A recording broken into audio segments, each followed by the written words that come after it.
Beatriz, ¿hace cuánto que estudias? ¿Vos estudiás cómo funcionan, cómo son los sistemas del voto electrónico? Sí, nosotros en la Fundación Vía Libre trabajamos el cruce entre derechos fundamentales y la incorporación en la vida social de nuevas tecnologías. Y a partir de esa misión, desde hace ya más de una década, venimos siguiendo el debate sobre voto electrónico, así que no es que estamos recién llegados a esta discusión, de hecho en el año 2008 publicamos un libro al respecto, hemos seguido los distintos procesos internacionales de incorporación de voto electrónico, de incorporación y de descarte de voto electrónico, como hemos visto en más de un caso, así que sí, hace muchos años que venimos siguiendo este tema, y de hecho conocemos a la empresa MSA desde hace muchísimos años. Ellos en el año 2004 patentaron aquí en Argentina su sistema como una gran innovación. Nosotros desde entonces lo venimos siguiendo y viendo cuáles son las vulnerabilidades, cuáles son los problemas. ¿No anda bien el voto electrónico? El voto electrónico no funciona en ningún lado, y por lo que remataba José Mazón recién en el informe, lo voy a corregir un poquito. No es que no existe, que existe un sistema que no tiene vulnerabilidades, es que todavía no se hallaron. No existe sistema informático que no tenga vulnerabilidades. Cuando alguien te dice, mi sistema es invulnerable, te está mintiendo. Definitivamente te está mintiendo. No existe siquiera en el sistema bancario, donde se procesa dinero, que es lo que en general más atención se le pone y se cuida, donde hay enormes inversiones. Esa nota de salvo error u omisión que te dan en la papeleta que te da el cajero automático, es por eso, es porque el sistema puede tener grietas y puede tener problemas de seguridad. Todos los sistemas informáticos tienen vulnerabilidades, y si alguien te dice que no las tiene es porque todavía no las encontraron o porque te está tratando de vender lechuza portero. No se tiene que mezclar lo que es la problemática del sistema electoral como un todo con el mecanismo de emisión y conteo del voto. Por ejemplo, muchos critican la boleta sábana, por ejemplo. La boleta sábana se implementa en el voto electrónico. De hecho, en la ciudad de Buenos Aires se vota con lista completa y demás, y eso es boleta sábana y se hace con voto electrónico. Por ejemplo, las denuncias sobre quema de urnas que hubo en Tucumán. Aquí, en la ciudad de Buenos Aires, la boleta con las papeletas impresas con los chips también es combustible si uno le pone un fueguito.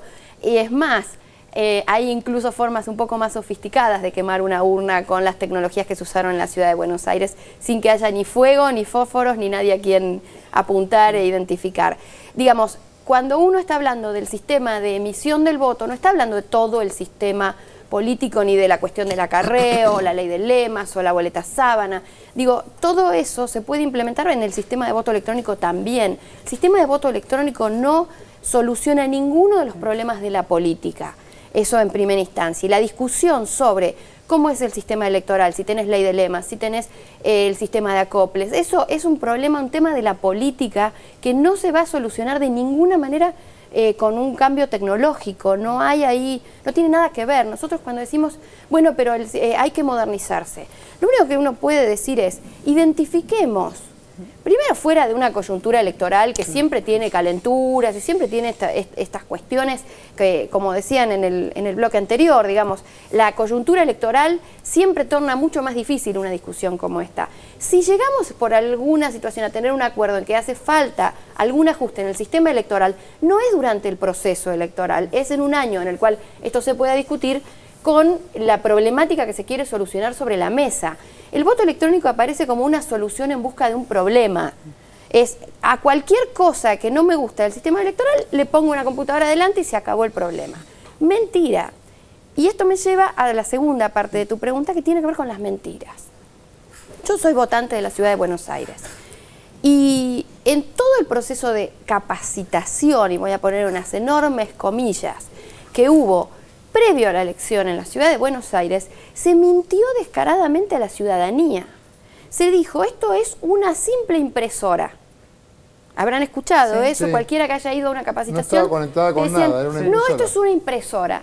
Eso es mentira. La máquina era una computadora de propósito general que permitía, si la conectabas a internet, que tenía salidas para internet, tenía una tapita donde vos podías conectar un cable de red y salir a internet desde ahí, podías navegar en internet, podías ver pornografía, podías hacer lo que se te diera la gana, tuitear, podías enchufarle cualquier dispositivo y hacer lo que se te diera la gana, porque no es una impresora, es una computadora de propósito general que tiene además capacidad de almacenamiento, una de las cosas ridículas que decía el decreto que lo impone en la ciudad de Buenos Aires, y digo decreto que lo impone porque acá hay otro tema al que después quisiera volver, es que el voto electrónico requería 2/3 partes de la legislatura, como toda modificación electoral, y fue impuesto por decreto saltando la cuestión de la legislatura. Pero en el decreto decía que la máquina no tenía que tener memoria. Nadie que sepa un mínimo de informática puede pasar esa lectura sin morir de la risa, por no llorar, digo. ¿Por qué? Porque una computadora que no tiene memoria no puede correr nada, no puede hacer nada, no puede poner a funcionar ni un sistema operativo, ni una aplicación. A mí, en una de las carpitas que había en la zona de Villa Urquiza, un señor capacitador me dijo, esta máquina no tiene software. Y así estaban diciéndole a la población, además mucha gente mayor, que muchas veces es arisca a la computadora, que tiene miedo, que se acercó porque quería saber, y estaban ahí y decían, quédese tranquilo, esto no tiene software, porque si tuviera software sería manipulable. No, esto no tiene software. Si no tiene software no la podés ni siquiera prender a la máquina. Eso, o sea, el problema central es una gran mentira, porque este sistema que proponen, que se usó en la provincia de Salta, donde fue cuestionado por la fuerza que pierde por problemas de fraude, donde fue manipulado y hay documentación de la manipulación, hay un informe de Poder Ciudadano que documenta manipulación de las máquinas en Salta, se va a usar el 4 de octubre en las municipales de Neuquén y se usó acá. Es un sistema de voto electrónico puro y duro, común y corriente, con todos los problemas detectados por el Constitucional alemán y por las mismas autoridades que lo prohibieron en Holanda. Hay pocos ojos, digamos, viendo el proceso del voto electrónico, ¿verdad? Hay muy pocos ojos. Y de hecho esa es una de las razones por las cuales el Constitucional alemán lo prohíbe. Porque dice, el proceso electoral es un acto público, esencialmente público, en el cual todo ciudadano involucrado debe poder entender, auditar y comprender todas las partes del proceso. Es decir, que en la instancia en la que vos pones una máquina, que es una caja negra, porque queda claro que si la gran mayoría de la población porteña no distingue una computadora de una impresora y le dicen es una impresora y dicen no, es una impresora, entonces tenemos una caja negra ahí donde no sabemos efectivamente qué es lo que hace. Ahí lo que tenemos es la traslación del proceso de auditoría a una élite, que en general es una élite muy reducida, con lo cual se conculca el derecho a auditar las elecciones. Pero además... O sea, la auditoría la harían expertos informáticos. La auditoría solo la pueden hacer expertos informáticos. Uno puede decir, bueno, cada partido puede llevar a sus expertos. Pero lo que pasó en Salta y lo que pasó en la ciudad de Buenos Aires y que seguramente va a pasar en Neuquén en el mes de octubre, es que la empresa no te entrega el código fuente de la máquina. Te lo permite ver en una pantalla, en un show, en una pantomima de auditoría. No es ninguna auditoría seria. Hubo una auditoría que hizo la Universidad de Buenos Aires, lamentable, por la que se pagó 1,5 millones de pesos, que fue firmada por 2 docentes de la Facultad de Ciencias Exactas. Uno de ellos es un gerente de la empresa Cablevisión, que dijo que el sistema estaba habilitado para ser usado porque daba las garantías. Pero después encontraron un montón de problemas, pero los minimizaron y dejaron pasar la cuestión. Es decir, los partidos políticos no pudieron auditar, los ciudadanos fuimos engañados y los que auditaron, que fueron 2 personas que firmaron eso, lo cierto es que encontraron errores gravísimos y dijeron, no, pero está todo bien, se puede usar. Incluso hicieron una auditoría entre la general del 5 de julio y el balotaje, porque se volvió a usar, donde según el informe dice que se cambiaron unas 10.000 líneas de código. Cosa que es irrisoria. Yo realmente no entendí cómo pudo ser eso, porque 10.000 líneas de código es eso? Mucho. El código fuente del programa, es decir, el texto que le da las instrucciones a la computadora. Sí. Cuando en realidad lo único que había que hacer era un cambio de pantalla, de distribución de los candidatos en la pantalla. Pero lo más interesante de esa auditoría es que reconoce otra de las vulnerabilidades que nosotros reportamos. Nosotros, digo, un equipo de especialistas en seguridad informática, en el cual había gente del ITBA, gente independiente, que hizo una auditoría sin recursos, de manera gratuita, sin acceso formal a los equipos, y detectamos, dijo el mosquito, yo no fui, pero el equipo lo detectó, una forma de cargar en una boleta, en el chip de la boleta, múltiples votos. Nosotros denunciamos esta vulnerabilidad el viernes 3 de julio. Publicamos que esa vulnerabilidad estaba presente en el sistema y que era posible en una boleta cargar 10, ¿cuántos queremos? ¿Cuántos nos hacen falta? ¿Cuántos votos queremos? Múltiples votos. La auditoría post que hizo la UBA reconoció que esa vulnerabilidad estaba. El riesgo de quedar en manos de una casta y hacer una tecnocracia es un riesgo cierto. Por ejemplo, además de esta cuestión del riesgo de la tecnocracia y la fe ciega en la informática, hay que documentar que no solo estamos en riesgo en materia de quiénes son los expertos que pueden lidiar con el sistema, sino también quiénes son los proveedores del sistema.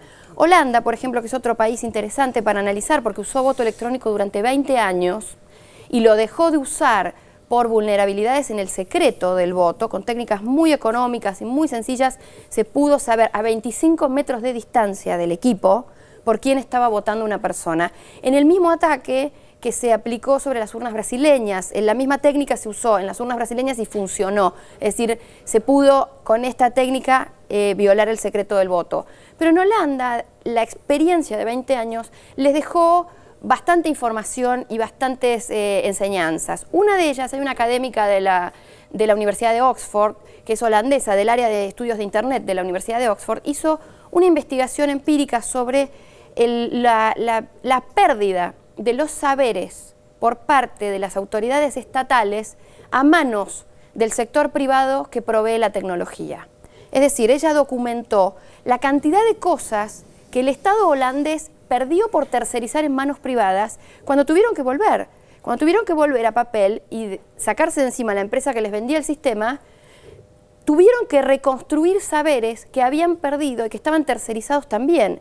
Y de algún modo esto lo vemos cuando aplicamos voto electrónico acá, porque aparecen estas nuevas figuras de, primero, la empresa. ¿Quién es la empresa? En los Estados Unidos está documentado también, hay varios informes, e incluso un documental bastante viejito de 2004 de la cadena HBO que se llama Hacking Democracy, que da cuenta de las vinculaciones directas que hay entre algunas de las empresas proveedoras de voto electrónico y miembros del Partido Republicano. No. Miembros del Senado del Partido Republicano, titulares de acciones de la empresa proveedora del servicio. ¿Cómo sabemos quién es esta persona a la que les damos la llave del sistema electoral? ¿A qué intereses responde?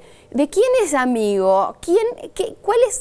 Digo, yo no estoy poniendo en cuestión nada en relación a la empresa, es una empresa nacional, los chips los está fabricando Eurnequian, algunos son traídos de China, otros los está empezando a fabricar Eurnequian. Digamos, ¿por qué hay que darle la llave del sistema democrático al sector privado y cuáles son los mecanismos de contralor que tenemos como ciudadanos sobre la entrega de esas llaves? Entonces tenemos no solo el romanticismo tecnológico, esta idea de, por supuesto, es la modernidad, entonces hay que ir hacia ahí, es insoslayable. No es insoslayable.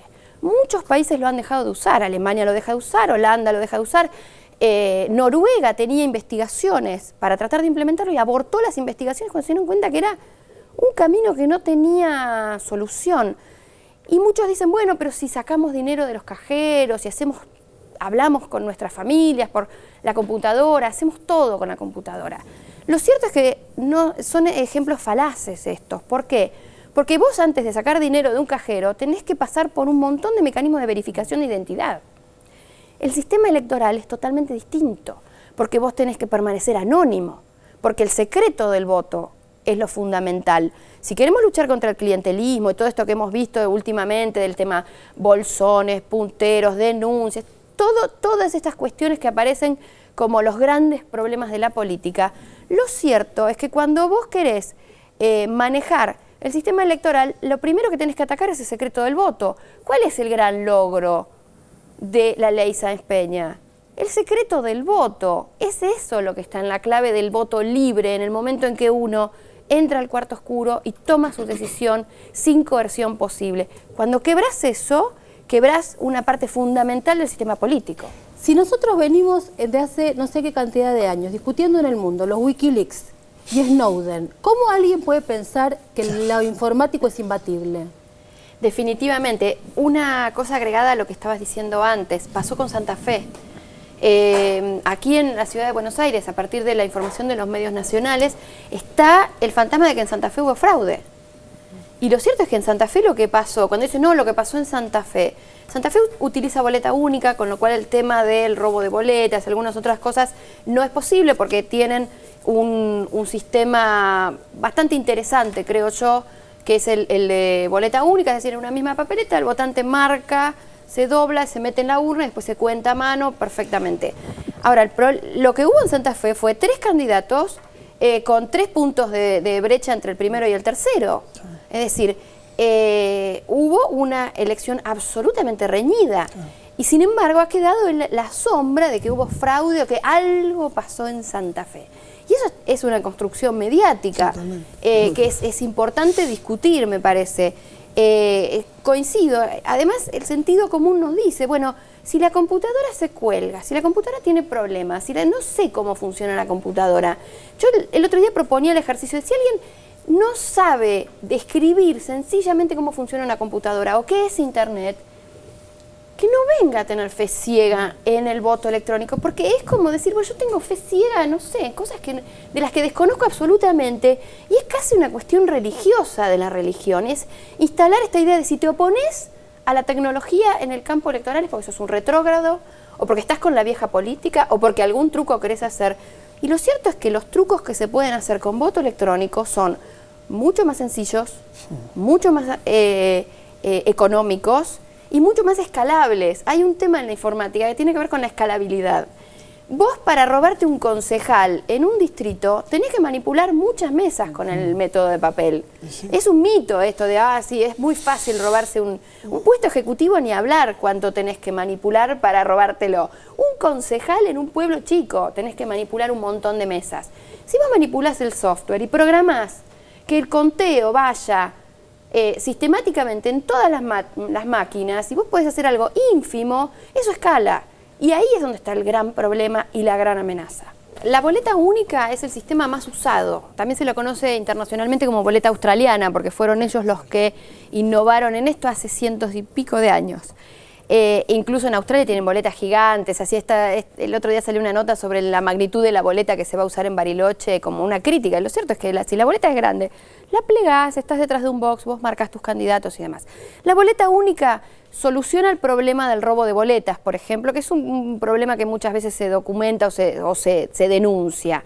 ¿Por qué? Porque en una misma papeleta vos tenés todos los candidatos de todos los partidos para un mismo cargo. En Santa Fe hay boleta única por cargo en disputa. Entonces tenés una boleta para gobernador, una boleta para legisladores, una boleta para intendentes, una boleta para concejales, y vos tomás tu boleta y marcás, plegás y metés en la urna de gobernador. Tomás tu boleta de legisladores, marcás la lista que querés. Se sigue votando por lista, es decir, no es que vos agarrás, bueno, me gusta el primer candidato del Frente para la Victoria, claro, me gusta el segundo candidato del FIT, me gusta el tercer candidato de ECO, no haces eso, seguís votando lista completa. Entonces vos marcás, bueno, votó lista A, lista B, lista C, lista D, cruz, pliego a la urna. Entonces todos tienen la misma boleta. Vos llegás, la autoridad de mesa te da copia de cada una de las boletas, vos te vas y marcás. Después traes doblada y guardás. Esa es la boleta única en papel. El voto electrónico, bueno, es todo aquel sistema en el cual media un sistema informático para emitir y para contar el voto. Que por eso es que el sistema que se usa en Buenos Aires es un sistema de voto electrónico. Porque si bien tiene papeleta, a diferencia de otros, el sistema de Brasil, por ejemplo, no arroja papeleta. Entonces también, además del tema de secreto y auditabilidad, tenés también un potencial problema de integridad, porque vos marcas tu elección en la máquina y no tenés ninguna forma de corroborarla, pero la gran mayoría de los sistemas de voto electrónico emite papeleta. Vos tenés la papeleta, pero vos esa papeleta la emitiste desde una computadora y la cuenta la computadora, porque la computadora es la que luego arma el certificado de escrutinio. Acá se habló de que esto era boleta única electrónica y entonces te dicen, no, todos los reparos que hay en Alemania o que hay en Holanda, entonces, no aplican acá porque esto es boleta única electrónica, no es voto electrónico. Eso es falso. Y lamentablemente el Tribunal Electoral, que acá tenemos otro problema serio, que es que en la ciudad de Buenos Aires no tenemos un tribunal electoral, sino que está concentrado en el Tribunal de Justicia. O sea que el mismo Tribunal de Justicia, el máximo Tribunal de Justicia, es juez y parte, porque es autoridad de aplicación de la ley y es quien juzga cómo se aplica la ley. Cualquier demanda por la aplicación de la ley electoral tiene que ir al termina en el Tribunal Electoral, que es la autoridad de aplicación. Entonces, tenemos un problema de jurisdicción muy grave ahí.